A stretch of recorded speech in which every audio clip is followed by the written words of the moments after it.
Narito ang mga umaatikabong balitang dapat ninyong abangan. Mahigit 1,000 pulis ipinakalat sa Kalibo. St. John the Baptist Church na puno ng mga deboto ni Senior Santo Niño. Proud Aklanons nakiisa sa taunang selebrasyon. Mga turista nakisaya sa taunang pista. Makukulay na kasuotan ng mga tribo, ibinida.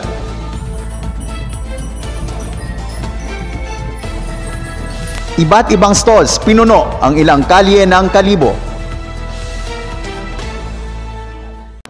Magandang araw mga kabiba. Isang panibagong taon na naman ng paggunita ng kapistahan ni Senyor Santo Niño, Kalibo Ati-Atihan. Ating alamin ang iba't ibang kaganapang nangyayari sa nasabing selebrasyon. Mula sa Kalibo PNP Outpost, nakatutok Kabiba Alaysa Marie Mabalo. Mula sa St. John the Baptist Church, nakasubaybay Kabiba Jessica Go. Mula sa Kalibo Pastrana Park, nakaantabay Kabiba Angelo Natal. Mula sa hanay ng mga turista, Kabiba Jenna Aurelio. Mula sa Kalibo Pastrana Park, nakaabang sa iba't ibang tribo, Kabiba Normie de la Cruz. Mula naman sa 19 Martyr Street, Poblacion, Kalibo, nakikibalita sa mga stalls, Kabiba Rog Abugadji. Sa puntong ito ay ating alamin ang kalagayan at ang paghahandang ginawa ng ating mga kapulisan. Kabiba Alaysa, pasok! Maraming salamat, Kabiba Raymar. Kasalukuyan po tayong naririto sa Kalibo PNP Outpost upang alamin ang paghahandang ginawa ng ating mga kapulisan sa Kalibo Ati-Atihan Festival. At narito ang aking live na updates. Happy one, Mike Periartos. Ano pong mga paghahandang inyong ginawa upang masiguro po ang seguridad ng mga nagsitagsaang mga deboto dito sa Kalibo? Ano lang to ma'am, lahat ng mga bawal, kinukuha, yung mga sigarilyo, bawal, yung mga katulad nito ng mga bote, bawal din. Kaya dapat kung papasok sila sa festival zone na may dalang inumin, dapat naka-plastic container. Tsaka yung mga bit na dikahan na sigarilyo, kina-confiscate namin as consolidation para sa smoke-free na Kalibo. Ilan pong mga kapulisan ang ipinakalat sa iba't ibang bahagi ng Kalibo? Estimated more or less mga 1,000 plus ma'am. 1,000 plus na mga personnel. Sa mga oras po ba na ito ay manaitala ng kaguluhan o krimeng naganap dito sa Kalibo? Ano po ma'am? Ano pa yun? Sa mga oras na ito, kung may naitala na pong mga krimen at kaguluhan? So far wala pa man ma'am. Nagko-cooperate naman yung mga tao dito ma'am. Okay naman mga tao dito ma'am. Since po marami-raming taong nagsitagsaan upang makisaya sa selebrasyon ng Kalibo Ati-Atihan, handa na po ba kayo sa maaaring banta ng terorismo? Laging handa po ang PNP ma'am. Meron din tayong augmentation mula sa AFP. Handang-handa po kami kahit anong mangyari ma'am. Handa ka din dito ma'am. Maraming salamat po sir sa pagkikiunlak ng panayam. Salamat po. Handaan nga ng mga kapulisan sa Kalibo ang taunang selebrasyon ng Kalibo Ati-Atihan at sana ay sa mapanatili pa ang kapayapaan dito hanggang sa matapos ang naturang selebrasyon. Mula rito sa Kalibo PNP Outpost, ito po si Alaysa Marie Mabalo nag-uulat para sa Balitang Samfil. Balik sa iyo, Kabiba Raymar. Maraming salamat, Kabiba Alaysa. Ngayon naman ay ating kamustahin ang mga debotong dumayo sa Pag-APAC 2018. Kabiba Jessica, kamusta riyan? Narito po tayo ngayon sa St. John the Baptist Church upang kamustahin ang mga deboto ni Senyor Santo Niño na dumayo pa rito upang magpag-APAC. Para to sa kalaman ng lahat, ang Pag-APAC ay isang paniniwala ng mga Aklanon tuwing magdaraos ng Ati-Atihan Festival. Isinasagawa ito sa pamamagitan ng paghalik at pagpahid ng isang maliit na imahe ni Senyor Santo Niño sa katawan ng isang tao. Pinaniniwalaan ng mga deboto na ang ritual na ito ay nakapagpapagaling ng anumang uri ng sakit at nagbibigay ng proteksyon at pagpapala. Naging bantog nga ang ritual na ito sa buong mundo at dinarayo na ng napakaraming deboto. Ating kapanayamin ang ilan sa mga deboto na narito ngayon upang magpalapak. Magandang hapon po, ma'am. Ano pong pangalan niyo, ma'am? Isel Onyo, Tagasan po kayo, ma'am? Banga. Taon-taon po ba kayong nagpapalapak dito, ma'am? Okay.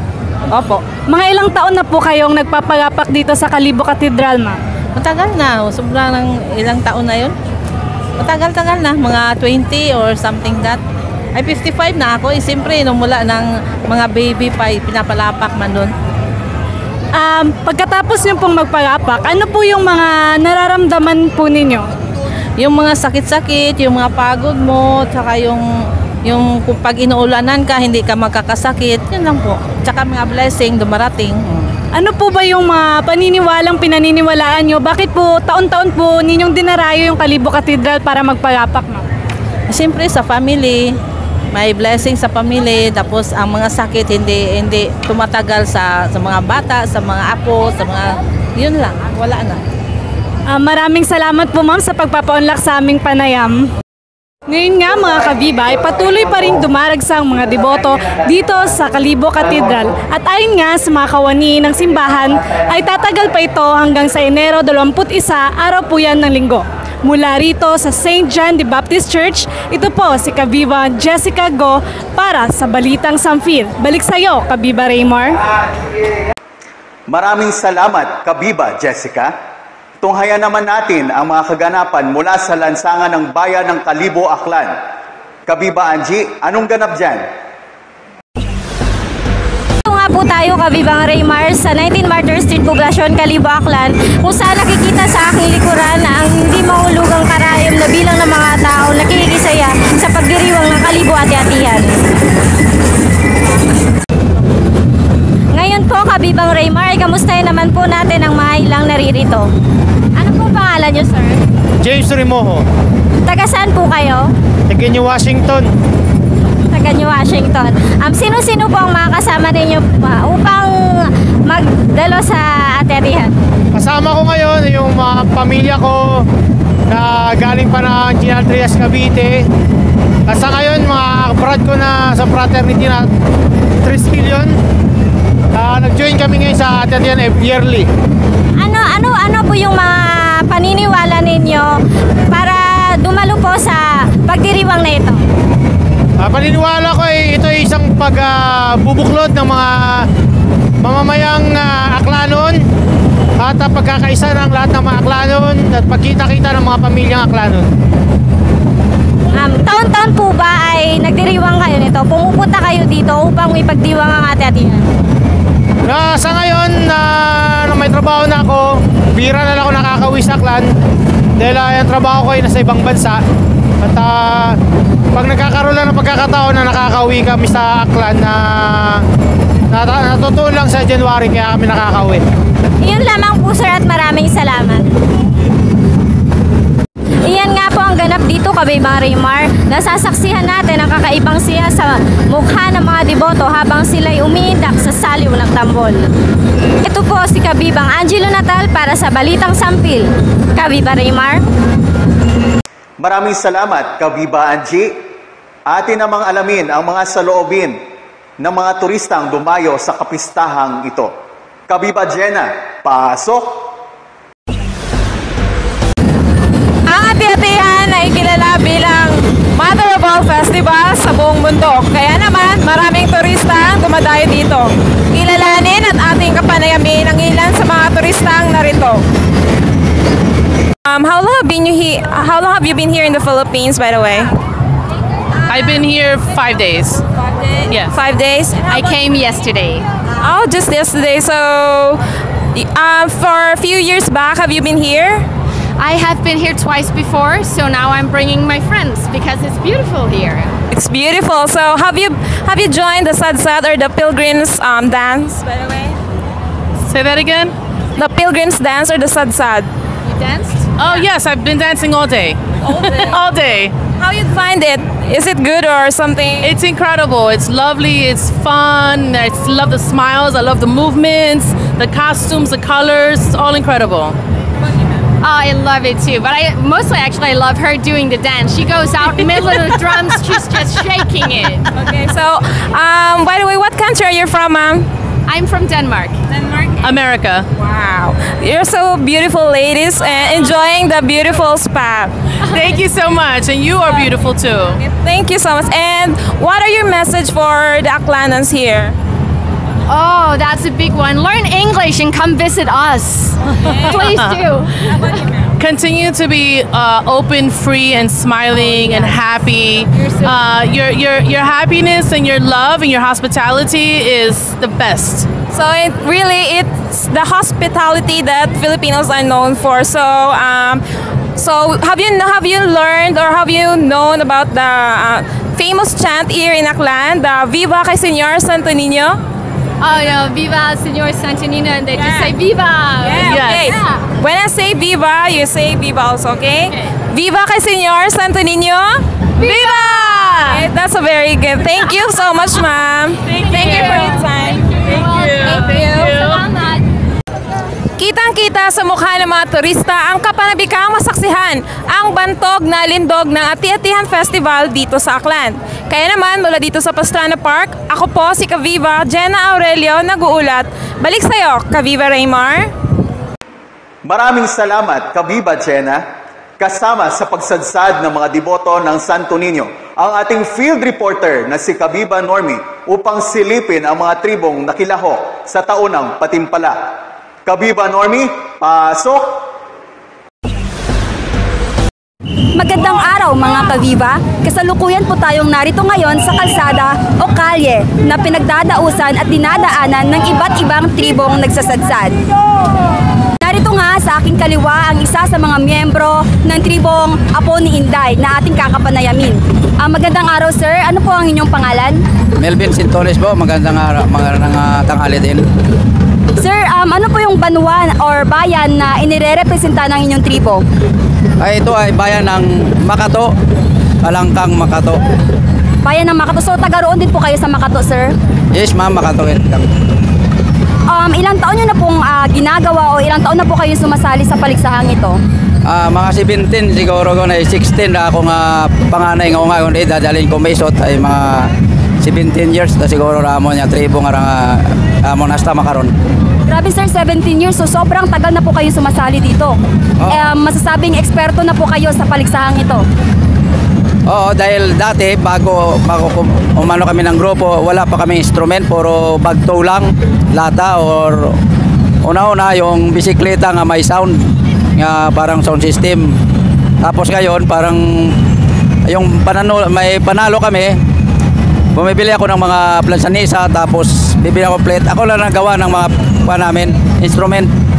Bumibili lang kami ng plate. So ano po bang kategory yung sinasalihan nyo, sir? Balik-ate. Balik-ate. So yun po yung traditional at walang modern na mga instruments? Wala. Ito ay balik-ate yung entry namin, mga native na mga galing sa buliag, saka bunga ng kahoy. Yung pula na yan, bunga ng kahoy, yung bangate, yung ginagawa na pulsiras ng ate. Tapos yung butong, isang ilagay namin na parang maging puti yung kulay sa uniform namin ay balahibo ng manok, saka yung tanim na ginagawa ng unan, kandaba, bulak na kandaba. Kaya native ang kailangan na maging lalabas sa costume namin. So sir, yung costumes nyo po ba, kayo po ba yung gumagawa nun? Oo, kami lang mag-asawa na gumagawa. Pero itong nagati-ati sa Makato, siyempre umuulan, mayroong nasisira. Marami kami tulong-tulong na ini-repair para maayos dito sa Kalibong na sa ati-atian naman ng parang bago tingnan. Sir, last question na lang po. Ano po ba yung paghahanda na inyong ginawa para sa taong ito ay ang tribo nyo naman po ang manalo? Ay itong tribo ay noong nakarang taon ay second kami. Ngayon sana ay maging first man kami sa itong taon nito na 2018. Sana ay manalo kami para yung magastos namin kasi malayo yung agwat ng premyo eh. Yung premyo noon ng nakaraan second, ang first prize noon ay 75, ang second ay 30,000. Ang layo ng agwat. Eh ngayon, 95 ang first prize, tapos yung second 50,000. Pero nagpapasalamat din ako dahil yung grupo namin, yung mga t-shirt na itim, mayroong sumagot na cherry rice mill. Bawat taon yan, may 50 kapiraso na uniform na binibigay sa amin. Kaya nagpapasalamat din ako sa patron na Senior Santo Niño dahil kahit umuulan o malakas ang ulan, yung mga bata wala pa ring karamdaman. So sir, yung nilalagay niyo po ba sa balat niyo is purong uling po ba yan? Oh, yung kawali, yung kawa, saka yung bunot. Yung iniihaw namin tapos iayagin. Grabe sir, no? Naway manalo po yung inyong tribo sir. Maraming salamat sa pagpapa-unlock. Viva kay Senior Santo Niño sir. Viva! Thank you sir. Magkahalong kaba at pananabik kay Viva Raymar ang nararamdaman ng bawat kalahok sa taunang paligsahan ng mga tribo. Maya-maya lamang ay malalaman na natin kung sino tatanghaling panalo. Mula rito sa Kalibo Pastrana Park, ito po si Normie I. De La Cruz nag-uulat para sa Balitang Samfil. Maraming salamat, Kabiba Normie. Alamin naman natin ang kalagayan ng stalls ng mga street vendors sa Kalibo, Aklan. Naroon po ang ating kabibang si Rog Abugaji upang umantabay. Kabiba Rog? Narito tayo ngayon sa 19 Martyr Street kung saan napuno nga ng iba't ibang klaseng stalls ang parting ito ng Kalibo. At sa ating pagtatanong-tanong, ang mga vendors na narito ay nagmula pa sa iba't ibang lugar at hindi lamang mga purong Kalibunhon. Narito nga ang isa sa mga vendors na kakapanayamin natin ngayon. Good afternoon, sir. Ano po ang pangalan nila? Si Alex po. Good afternoon. Alex. Taga saan po sila, sir? Taga Manila po kami. Taga Manila po. Taon-taon po ba kayo nagtitinda rito tuwing ati-atihan? First time namin dito. Bali first time nyo lang po. So ano po ang mga tinda ninyo, sir? Iba-iba, RTW, tapos may mga panty brief kami. Wow. Kaya magkano naman po ang mga panty brief ninyo, sir? At may 20, may 35. Yung mga RTW nung katulad nito, sir, magkano? May 150, may 200. Wow. Saan po galing ang inyong mga paninda, sir? Sa Baclaran, yung iba naman sa Korea. Bali, binibili nyo doon, tapos titinda nyo po rito? Apo. Yun naman po, sir. Thank you po at maraming salamat. Marami pagpipilian ng mga mamimili rito, Kabibang Raymar. Lokal man o turista ay tiyak na mawiwili. Mula rito sa 19 Martyr Street, ito ang inyong Kabiba Rog Abugaji para sa Balitang Samfil. Balik sa iyo, Kabibang Raymar. Maraming salamat, Kabiba Rog. Kapapasok lamang po na balita, mga Kabiba, na ang nanalo sa small group category ay ang Tribo Bukid Tigayon. Samantalang sa big group category ay ang Vikings ang nanguna. Pumangalawa lamang ang grupo ng Black Beauty Boys na 7 taon nang nanguna. Para sa kategoryang balik-ati naman ay ang Tribo Ilayanhon. Mga inapo ni General Candido Iban ang nakasungkit ng unang gantimpala. Atin nga pong nasaksihan ang mga highlights ng Kalibo Ati-Atihan Festival 2018. Hanggang sa susunod na pagtutok, ito po muli ang inyong lingkod, Kabiba Raymar Kapatan para sa Balitang Samfil. Hanggat may pagdiriwang kami nakaabang. Viva kay Senior Santo Niño! Viva!